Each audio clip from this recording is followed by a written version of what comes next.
It's an honor for me to address you on this historic landmark visit to Ghana of the Honorable Narendra Modi, the Prime Minister of India, the first of its kind in 30 years since the visit to Ghana by His Excellency P.V. Narasimha Rao in November 1995.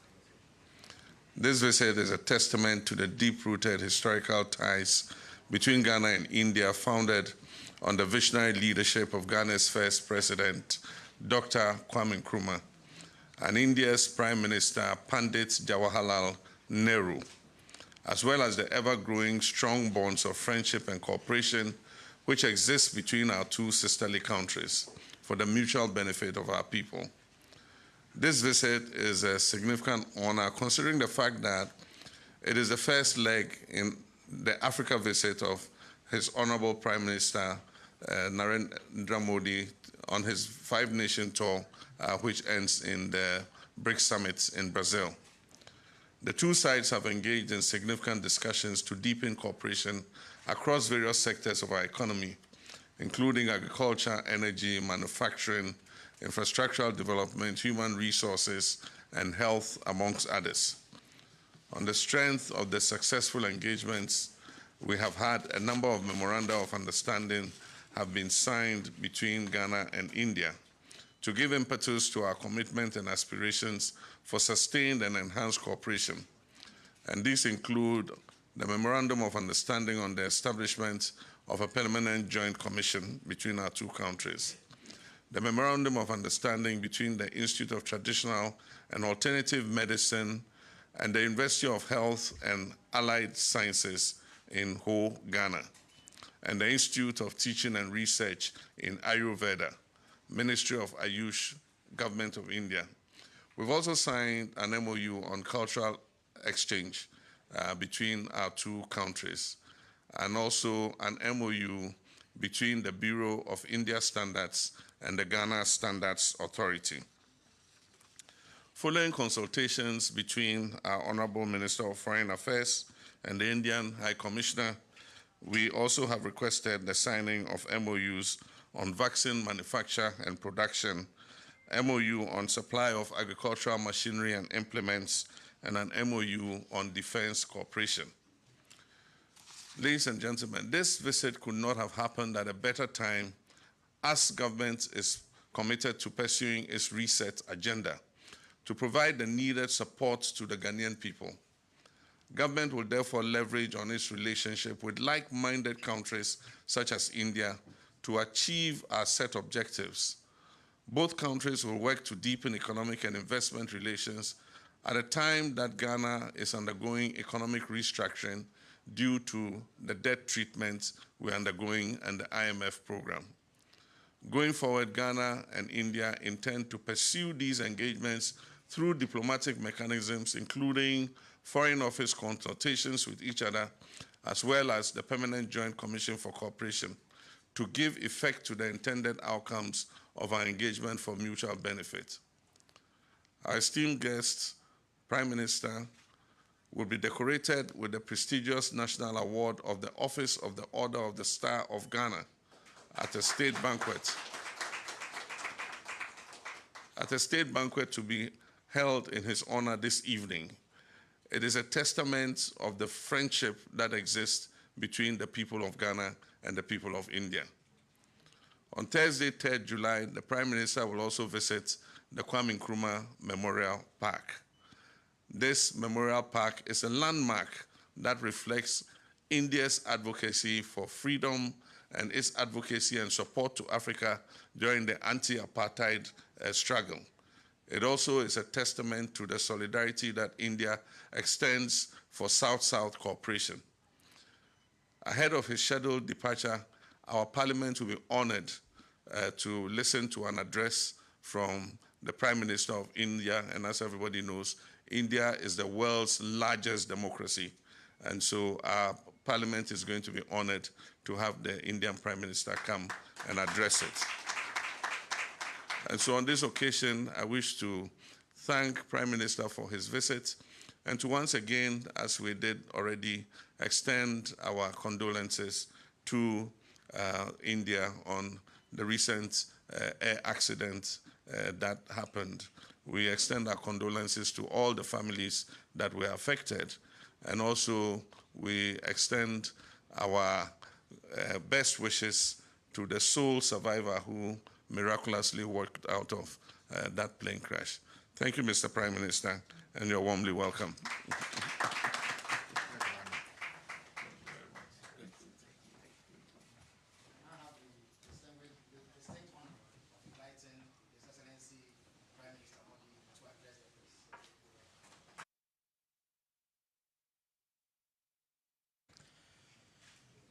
Your Excellency, राष्ट्रपति John महामा, दोनों देशों के delegates, media के सभी साथी, नमस्कार।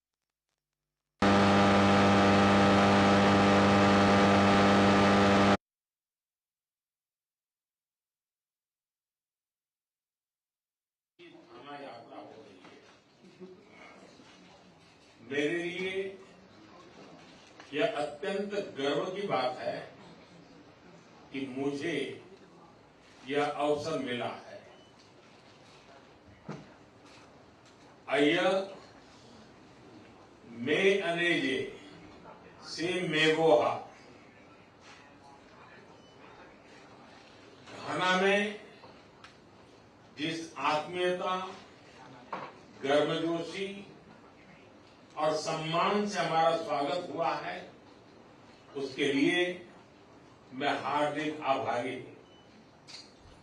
राष्ट्रपति जी स्वयं एयरपोर्ट आए, यह मेरे लिए बहुत बड़े सम्मान की बात है। दिसंबर 2024 के आम चुनावों में राष्ट्रपति महामा दूसरी बार राष्ट्रपति चुने गए। उनकी शानदार जीत के लिए मैं एक बार फिर उनको बधाई देता हूं। यह घाना के लोगों का उनके नेतृत्व और विजन के प्रति गहरे विश्वास का प्रतीक है। फ्रेंड्स, भारत घाना मित्रता के केंद्र में हमारे साझे मूल्य, संघर्ष और समावेशी भविष्य को लेकर साझे सपने हैं। हमारे देशों के फ्रीडम स्ट्रगल ने बहुत से अन्य देशों को प्रेरित किया है। आज भी पश्चिम अफ्रीका में घाना एक जीवंत लोकतंत्र के रूप में अन्य देशों के लिए बीकन ऑफ होप है। आज राष्ट्रपति जी और मैंने हमारी द्विपक्षीय साझेदारी को कॉम्प्रिहेंसिव पार्टनरशिप का रूप देने का निर्णय लिया है। घाना के राष्ट्र निर्माण की इस यात्रा में भारत केवल एक सहयोगी नहीं, बल्कि एक सहयात्री है। यह भव्य जुबली हाउस, विदेश सेवा संस्थान, Komenda sugar factory, India Ghana Kofi एंड नान आईसीटी सेंटर और तेमा पगदन रेलवे लाइन, ये सिर्फ ईंट पत्थर नहीं, ये हमारी साझेदारी के प्रतीक है। हमारा द्विपक्षीय व्यापार $3 बिलियन पार कर चुका है। भारतीय कंपनियों ने लगभग 900 प्रोजेक्ट्स में लगभग $2 बिलियन का निवेश किया है। आज हमने आपसी व्यापार को अगले 5 वर्षों में दोगुना करने का लक्ष्य निर्धारित किया है। फिनटेक के क्षेत्र में भारत यूपीआई डिजिटल पेमेंट का अनुभव घाना के साथ साझा करने के लिए तैयार है। फ्रेंड, डेवलपमेंट पार्टनरशिप हमारी साझेदारी का एक मूल स्तंभ है। राष्ट्रपति महामा के आर्थिक पुनर्गठन के प्रयासों में भारत के पूर्ण समर्थन और सहयोग का हम आश्वासन देते हैं। आज हमने घाना के लिए आईटेक और आईसीसीआर स्कॉलरशिप को 2 गुना करने का निर्णय लिया है। युवाओं को वोकेशनल एजुकेशन के लिए एक स्किल डेवलपमेंट सेंटर की स्थापना के लिए काम किया जाएगा। कृषि क्षेत्र में राष्ट्रपति महामा जी के फील्ड गाना प्रोग्राम में सहयोग करने में हमें खुशी होगी। जन औषधि केंद्र के माध्यम से भारत घाना के नागरिकों को affordable health care, reliable care देने का प्रस्ताव रखता है। वैक्सीन प्रोडक्शन में सहयोग के लिए हमने विचार विमर्श किया। रक्षा और सुरक्षा क्षेत्र में हम सिक्योरिटी थ्रू सॉलिडारिटी के मंत्र को लेकर आगे बढ़ेंगे।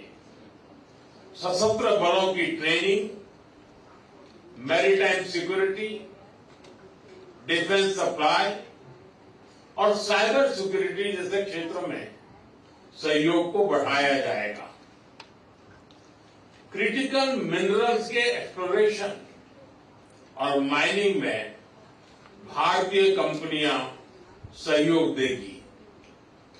इंटरनेशनल सोलर अलायंस और coalition for disaster management, disaster infrastructure, disaster resilient infrastructure जैसे मंचों पर भारत और घाना पहले से सहयोग कर रहे हैं। घाना के रिन्यूएबल एनर्जी, विशेषकर क्लीन कुकिंग गैस को बढ़ाने के लिए उसके प्रयासों में सहयोग के लिए हमने उन्हें ग्लोबल बायोफ्यूल अलायंस जुड़ने के लिए आमंत्रित किया। फ्रेंड्स, हम दोनों ग्लोबल साउथ के सदस्य हैं और उसकी प्राथमिकताओं के लिए पूरी तरह प्रतिबद्ध है। Voice of global south summit में उनकी सकारात्मक भागीदारी के लिए हम घाना का धन्यवाद करते हैं।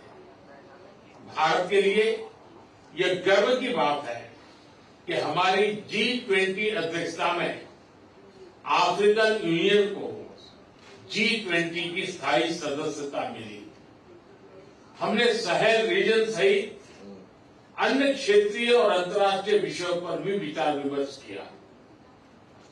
हम एक मत है कि आतंकवाद मानवता का दुश्मन है। आतंकवाद के खिलाफ हमारी लड़ाई में सहयोग के लिए हम घाना का आभार प्रकट करते हैं। इस संदर्भ में हमने काउंटर टेररिज्म में आपसी सहयोग को और मजबूत करने का निर्णय किया है।